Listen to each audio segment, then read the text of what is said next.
Na tukisonga mbele na taarifa zetu ni kwamba wakulima wanaoishi ama wanaojihusisha na kilimo cha ndizi eneo la Taita Taveta wamepigwa jeki baada ya kupokea aina mbalimbali za miche. Hii ni kwa juhudi za kuhakikisha kuwa ongezeko la uzalishaji wa vyakula katika kaunti hiyo na kuafikia malengo ya lishe bora.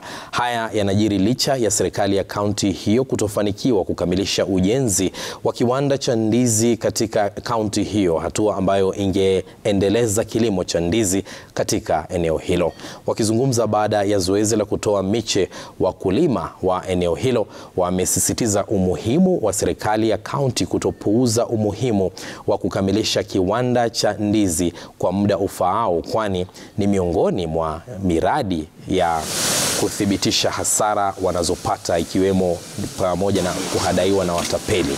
Waziri wa kilimo katika kaunti hiyo Erickson Nyongo amedokeza mpango wa kukamilisha miradi hiyo. Mbegu ambayo inazalisha sahihi.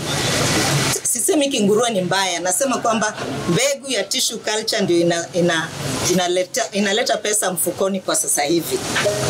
Ukizingatia vizuri, mtu asikudanganya ati ni 2 years, 7 years, hapana. Tumeona kwingine iko 16 years. Na inafanya vizuri, imekaa kwa shamba 16 years. Ni ushapu wako wewe mkulima. Vile kama hamna taarifa, you are the second largest producers of banana in Kenya. Apart from Kisii ni hapa Taveta. Na nyinyi bado hamjasukumwa sana na serikali, hamjapatiwa ile boost probably. Lakini bado kumaanisha potential ipo ya kuwa number 1 katika Kenya. Tuboreshe kilimo chetu wapi? Taveta.